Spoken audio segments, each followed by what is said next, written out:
Assalamualaikum warahmatullahi wabarakatuh. Halo pemirsa, apa kabar Anda hari ini? Senang sekali Suara Rakyat, Suara untuk Perubahan kembali hadir menyapa Anda. Tentunya bersama saya Sofia Riani.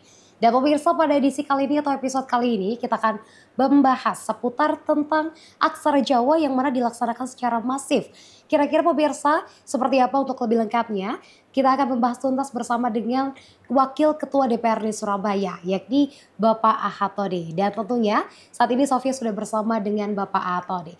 Halo Bapak, apa Halo kabar? juga, alhamdulillah baik Pak. Alhamdulillah baik, Ya. sehat Bapak ya? Alhamdulillah sehat. Alhamdulillah luar biasa.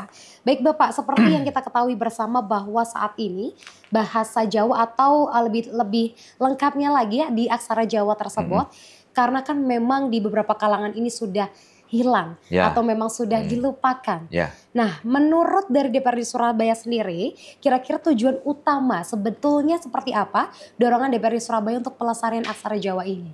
ya dorongan kita supaya aksara yang menjadi aset kita sebagai satu bangsa, aset Nusantara, aset Indonesia ini tetap ada. Oke. Gitu. Dan kita sadar bahwa tidak semua negara punya aksara. Betul. Tapi kita sebagai Indonesia memiliki banyak aksara. Dan ini menjadi sebuah identitas kita sebagai daerah-daerah yang dibingkai dalam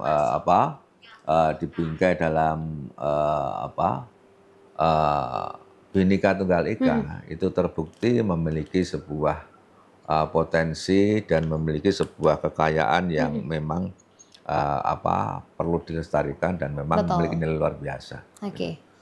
Kemudian lagi kepentingan lain bahwa keberadaan aksara itu akan kita jadikan sebagai satu nilai plus bahwa Indonesia itu dengan aksara Jawa yang muncul atau Surabaya dengan aksara Jawanya yang muncul itu menjadi bagian dari nilai tambah yang selama ini sudah mulai tidak nampak kan? Pudar ya? Pudar dan tidak nampak. Betul. Kita ingin aksara Jawa menjadi bagian penting untuk ikut mengantarkan Surabaya dalam kontestasi menuju kota dunia.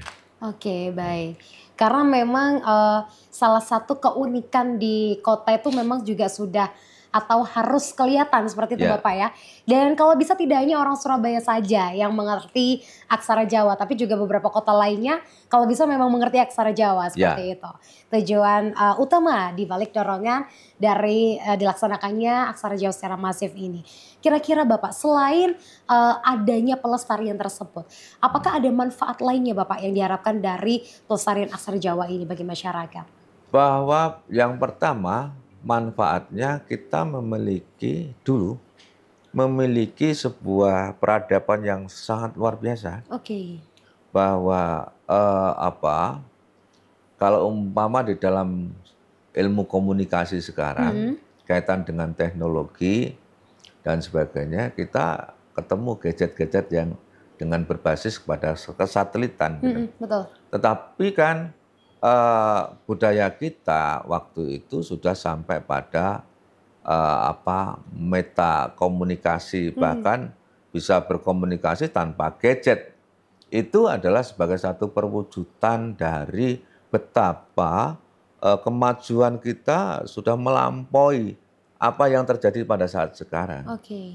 Nah, ketika itu banyak orang tidak percaya karena adalah banyak orang yang tidak mau mempelajari.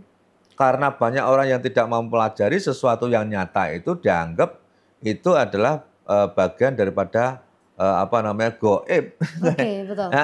Karena itu dianggap gaib, maka kemudian adalah banyak orang yang mengatakan itu takhayul dan sebagainya. Bahwa kemajuan sesuatu apapun di hadapan orang bodoh adalah dikatakan takhayul.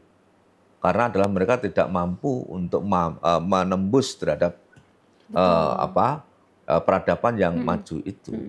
Bahkan jangankan kok yang berupa meta fisik ya. Yang fisik pun kelihatan pun kadang-kadang orang menjadi tidak percaya gitu. Oke, betul. Nah, sama halnya dengan masalah aksara pun begitu. Nah, aksara ini kemajuan-kemajuan tadi ditulis dalam berbagai artefak. Oke. Di dalam buku-buku literatur kuno yang aksaranya menggunakan aksara Jawa, aksara Oke. Kawi. Nah, kalau itu tidak kita pelajari, maka kita tidak tahu. Gitu. Betul. Nah, justru yang mempelajari ini justru banyak orang asing. Oh, oke, baik. Begitu orang Dibandingkan masyarakat sendiri ya? Jadi artefak kemajuan kita yang masa lalu itu banyak dipelajari oleh orang asing. Setelah mereka itu mendalami, lalu kemudian adalah outputnya dikembalikan kepada kita. Oke. Dan ini menjadi ruang bisnis, gadget dan sebagainya. Oke. Lah, kita kan sadar bahwa itu hal yang mahal, itu adalah kemajuan. Kalau kita sendiri yang memiliki, itu bisa memanfaatkan, saya rasa kita akan memiliki daya tawar yang jauh lebih baik atas mereka-mereka. Nah, itulah pentingnya, salah satu pentingnya kita mengajarkan pada aksara Jawa untuk bisa membaca artefak-artefak transkripsi lama yang itu di dalamnya terkandung banyak ilmu pengetahuan. Gitu. Baik, berarti memang dengan adanya tujuan perbaikan ya supaya lebih baik lagi ke depannya seperti itu. Berarti apakah ada target tersendiri Pak dari indikator keberhasilan pelestarian aksara Jawa ini? Ya, ada target-targetnya. Sesuatu kita lakukan harus terukur. Bahwa kita sadar dalam rumusan masalah adalah banyak hal yang sudah diketahui oleh para leluhur kita, lalu menjadi dilupakan, kemudian ingin kita bangkitkan. Maka kuncinya adalah bagaimana supaya orang bisa membaca, maka ya harus mensosialisasikan aksaranya dulu.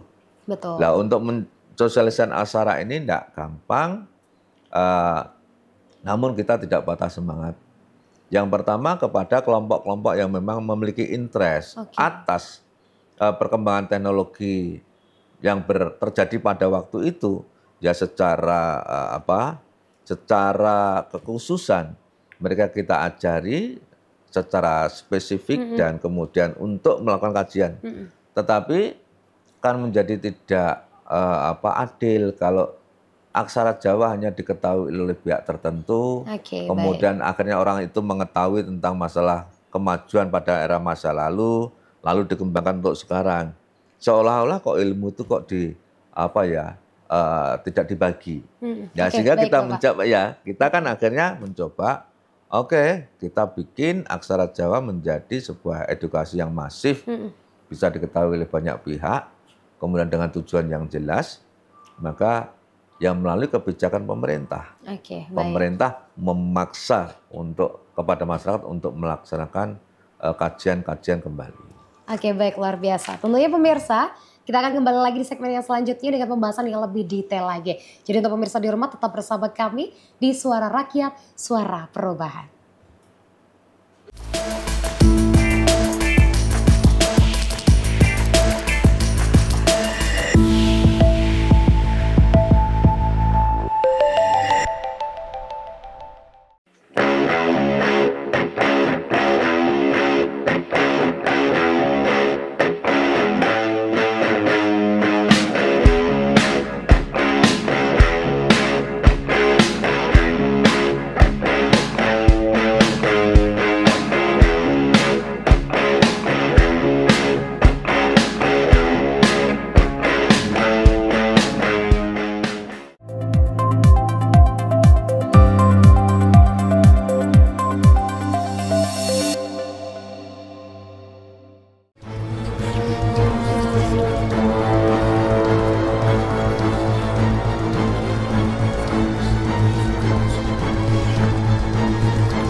Baik pemirsa, terima kasih untuk Anda yang masih menyaksikan Suara Rakyat, Suara untuk Perubahan. Masih bersama saya Sofia Riani dan juga Bapak Ahad Thoni dari Wakil Ketua DPRD Surabaya. Yang mana tentunya pemirsa, aksara Jawa ini diharapkan salah satu ikonik di Surabaya supaya bisa melalang buana nantinya ke seluruh dunia. Tentunya harapan-harapan kedepannya seperti itu dan juga bisa dikenali atau tidak asing kembali. Namun di sini kita juga penasaran Bapak, sebetulnya dari DPRD Kota Surabaya sendiri, apakah sudah ada langkah-langkah konkret yang sudah dilakukan atau yang akan diambil oleh DPRD Surabaya dalam pelestarian aksara Jawa ini? Ya, tugas dari Dewan itu kan 3. Yang pertama fungsi kontrol, fungsi legislasi, kemudian fungsi budgeting. Oke. Artinya dalam fungsi budget terhadap program untuk memunculkan kembali aksara Jawa dan membumikannya, itu tentu akan membutuhkan biaya. Betul. Jadi Basuki Mowobil katanya orang begitu. Maka ya kebutuhannya apa, maka adalah kita support. Betul. Pemerintah kota untuk memasang etalase-etalase, nama-nama jalan, nama-nama kelurahan. Kalau memang itu adalah dibutuhkan, kita support. Pasti akan disupport ya seperti itu ya? Ya, dan alhamdulillah kemarin sudah beberapa diusulkan dan sekarang direalisasikan.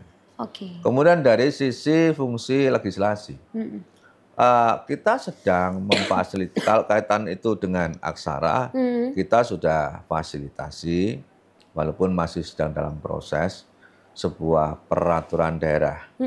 Perda itu kita buat, itu pemajuan kebudayaan. Di dalam pemajuan kebudayaan ada 10 objek pemajuan kebudayaan, itu salah satunya kan bahasa. Di dalam bahasa itu nanti bisa saja di breakdown lagi, ada aksaranya dan sebagainya. Bahasa itu kan ketika diucapkan dalam kata-kata, kemudian tetapi kemudian untuk bisa dibaca kata-kata itu bisa dituang dalam aksara dan mungkin nanti bisa disertakan di situ. Nah, namun kan menunggu perda ini agak lama karena sekarang melalui fase pengusulan sampai pada Menkumham dan sebagainya. Nah sekarang supaya ini tidak ada kekosongan antara semangat untuk memunculkan aksara Jawa dengan regulasinya yang jelas itu yang nantinya juga nyambung dengan ketika itu perda sudah muncul, kiranya wali kota bisa membuat lebih dulu terhadap surat keputusan kaitan dengan masalah kebijakan penggunaan aksara Jawa dalam kehidupan keseharian kita. Gitu. Baik. Nah untuk itu kemarin sudah muncul sebuah surat edaran yang dimunculkan oleh Pak Sekda. Itu pun sudah terasa. Tetapi ketika nanti itu dinaikkan menjadi surat keputusan wali kota, maka akan menjadi makin mengikat, kemudian dalam tanda kutip tidak sekedar himbauan, tetapi adalah itu menjadi sebuah kewajiban. Baik. Dan ini penting menjadi sebuah diwajibkan, karena apa? Kita ini manifestasi kita sebagai bangsa ini ada sesuatu yang harus kita lestarikan kaitan dengan artefak-artefak itu. Ada sesuatu yang ingin kita tunjukkan bahwa kita itu sebagai satu kota yang kaya. Tidak sekedar hanya memiliki potensi SDM saja, tetapi dan kemudian aset-aset yang lain, tetapi juga memiliki sebuah aksara yang menjadi bagian daripada budaya kita, dan itu yang akan lebih memberi nilai tambah. Jadi kalau Surabaya kemarin hanya tulisannya Latin saja, kemudian sekarang ini dimunculkan kembali seperti revitalisasi kota tua. Untuk yang zona-zona kolonial Eropa itu mulai ada tulisan-tulisan dulu namanya apa, sekarang jalan apa, dulu jalan apa namanya, kemudian lagi ada tulisannya aksara Jawa. Gitu.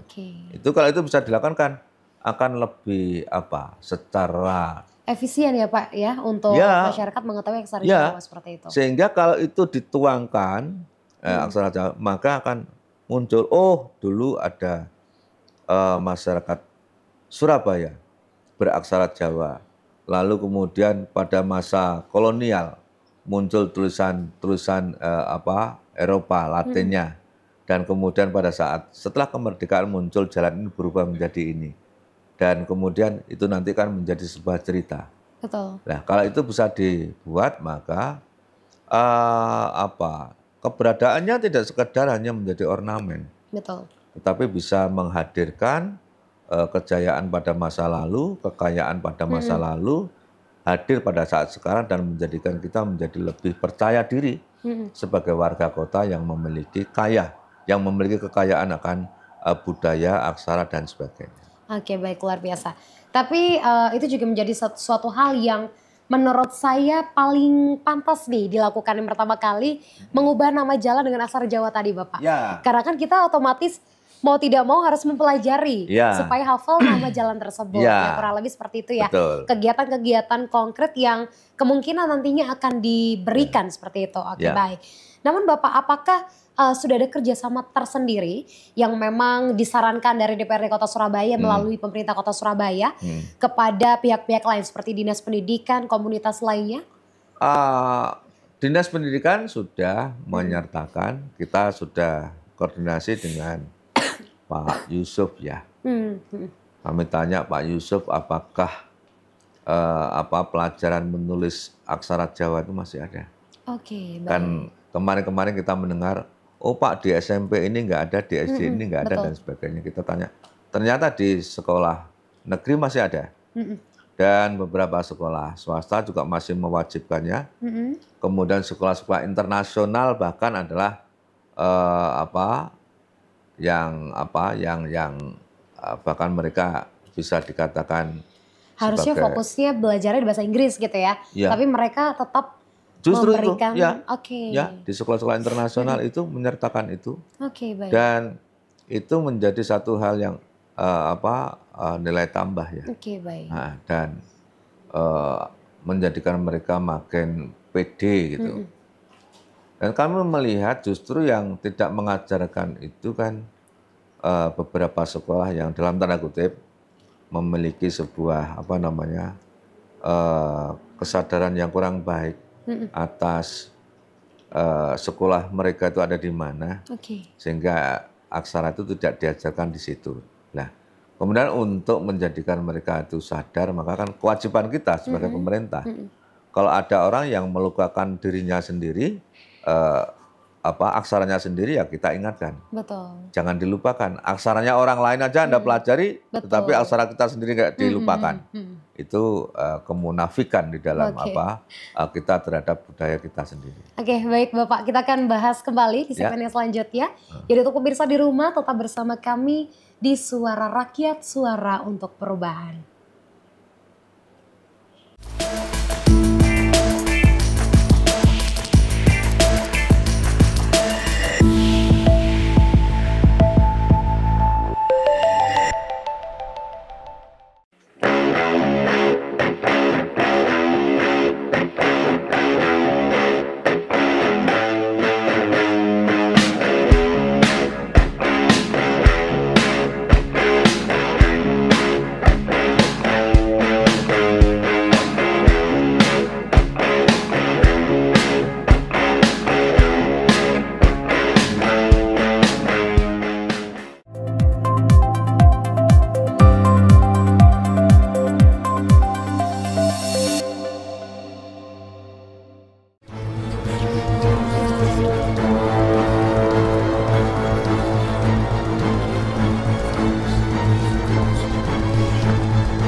Baik pemirsa, terima kasih untuk Anda yang masih menyaksikan Suara Rakyat, Suara untuk Perubahan. Tentunya masih bersama saya Sofia Riani dan juga Bapak Ahad Thoni, Wakil Ketua DPRD Surabaya. Kita akan membahas kembali seputar tentang pelestarian aksara Jawa secara masif. Dan tadi seperti yang sudah kita ketahui bersama pemirsa bahwa adanya pelestarian ini untuk meningkatkan supaya aksara Jawa tidak pudar atau tidak diasingkan kembali khususnya dalam masyarakat Surabaya sendiri. Dan tentunya di sini juga membuat kita penasaran nih Bapak dari keinginan ya dari DPRD Kota Surabaya sendiri untuk pelestarian aksara Jawa dilaksanakan secara masif. Apakah ada tantangan-tantangan tersendiri dalam melestarikan hal tersebut? Banyak tantangannya. Yang pertama kaitan dengan political will pemerintah. Oke. Yang dalam tanda kutip kalau kemarin-kemarin itu kan agak setengah hati, bahkan terkesan tidak interest sama sekali. Tetapi kan setelah kita sampaikan dengan baik akhirnya kan merespon. Oke. Kemudian yang kedua tantangan dari masyarakat. Kemudian dari masyarakat ini kan mempersepsi aksara Jawa itu sebagai aksara yang kurang berguna. Karena Maksudnya adalah kurang berguna bagaimana, kurang berguna Bapak? setelah itu tahu aksara Jawa lalu untuk apa. Oh, gitu. oke, baik. Berarti kan di situ perlu ada satu bentuk edukasi kepada Betul. masyarakat. Bahwa kita berbahasa. Sampai kita itu kan membuat sumpah berbahasa satu bahasa Indonesia. Oke, Gitu. baik. Kemudian kita juga gitu, kita tapi beraksara kan tidak kan? Nah, karena adalah kita tidak memiliki aksara nasional. Oke. Aksara kalau itu kita nasionalkan nanti akan terjadi satu polemik antar Betul. aksara daerah satu dengan daerah yang lain. Justru di situ kekayaan kita diberikan keleluasan. Nah, kemudian ini dipersepsi macam-macam dalam proses akulturasi yang terjadi kemarin. Kan persaingan antar penggunaan aksara. Ada aksara Latin, ada aksara Arab, ada aksara Jawa, ada aksara-aksara Cina, ada aksara Jepang, ada aksara Thailand, ada aksara Bali. Ini kan terus ini berada-ada. Betul. Nah, ini juga menjadi sebuah tantangan bagaimana kita itu adalah bisa tetap eksis. Maka kan yang perlu dilakukan bahwa menggunakan aksara Jawa sendiri, terutama adalah sebagai orang Jawa sendiri, itu adalah sesuatu yang membanggakan.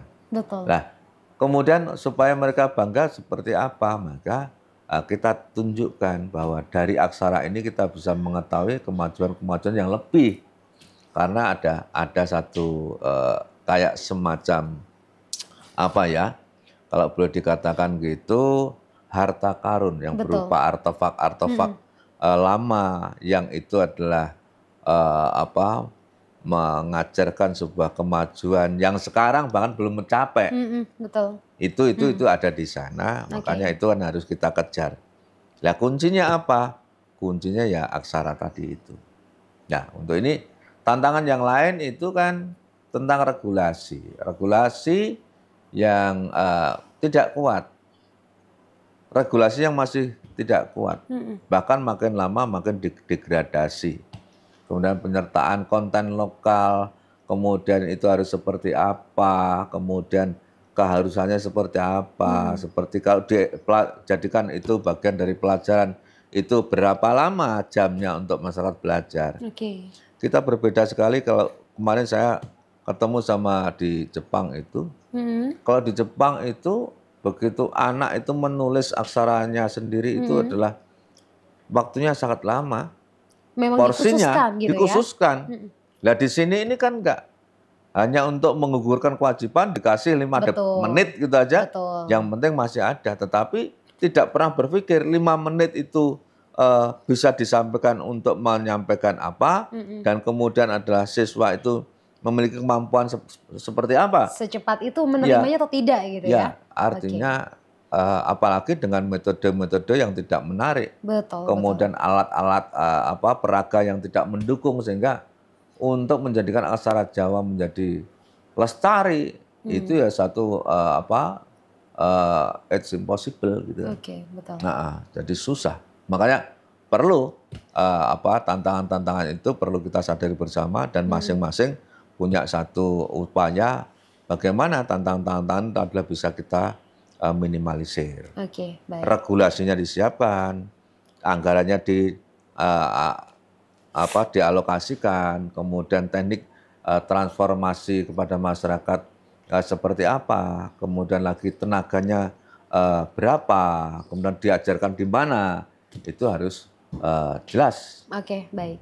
Berarti ini apakah artinya DPRD Surabaya sudah siap untuk mengatasi tantangan tersebut, Pak? Atau hanya masih melakukan rencana? Fungsi dewan itu 3 hal, fungsi legislasi, fungsi kontrol, fungsi budget. Dari tadi saya sampaikan itu. Fungsi legislasi kita siapkan regulasinya. Oke, baik. Fungsi budget kita siapkan, kita dukung anggarannya. Kemudian fungsi kontrol adalah political will daripada pemerintah kota. Oke. Ada kesungguhan nggak untuk itu? Oke, baik. Nah, Berarti memang gitu kan? kita menunggu ya. pemerintah Kota Surabaya untuk bisa bergerak juga ya. Oke, baik, luar biasa. Kemudian Bapak, dari tantangan-tantangan tersebut, apakah memang dari DPRD Kota Surabaya sendiri juga sudah memberikan target kepada pemerintah Kota Surabaya untuk cepat mengatasinya atau memang bagaimana Bapak? Ya, dari kemarin secara kedinasan mungkin belum, tetapi kan pemerintah kota membuat satu skema. Sekarang adalah disebarkan ke kantor-kantor kelurahan, kantor-kantor pemerintahan dulu. Oke, baik. Baru kemudian nanti itu masuk kepada masyarakatnya seperti apa. Oke. Nah, terhadap metode itu kita sudah firm dengan pemerintah kota bahwa nanti untuk masuk kepada masyarakatnya bisa kita gunakan tenaga-tenaga ajar yang ada di pustakawan-pustakawan kelurahan. Juga bisa nanti itu ada di tempat-tempat lain gitu kan, selain di sekolah formal. Oke. Nah, itu berikutnya yang tidak kalah penting adalah alat peraga. Yang alat peraga nanti itu kita minta kepada siapa saja yang memiliki satu metode ajar yang baik, terutama yang sudah dilaksanakan di Jogja dan Solo, bisa kita adopsi untuk diterapkan di Surabaya. Oke, baik, luar biasa. Tentunya dengan harapan pelestarian aksara Jawa ini kedepannya bisa lebih berkembang dan memberikan banyak sisi positif ke depannya. Seperti itu Bapak Antoni. Ya. Kami ucapkan terima kasih Bapak Antoni atas waktunya pada kesempatan kali ini. Insya Allah kita akan bertemu di edisi yang lainnya. Dan untuk pemirsa di rumah, kami ucapkan terima kasih kepada Anda yang sudah menyaksikan Suara Rakyat, Suara untuk Perubahan. Kita akan bertemu lagi di edisi yang selanjutnya. Saya Sofia Aryani pamit undur diri. Assalamualaikum warahmatullahi wabarakatuh.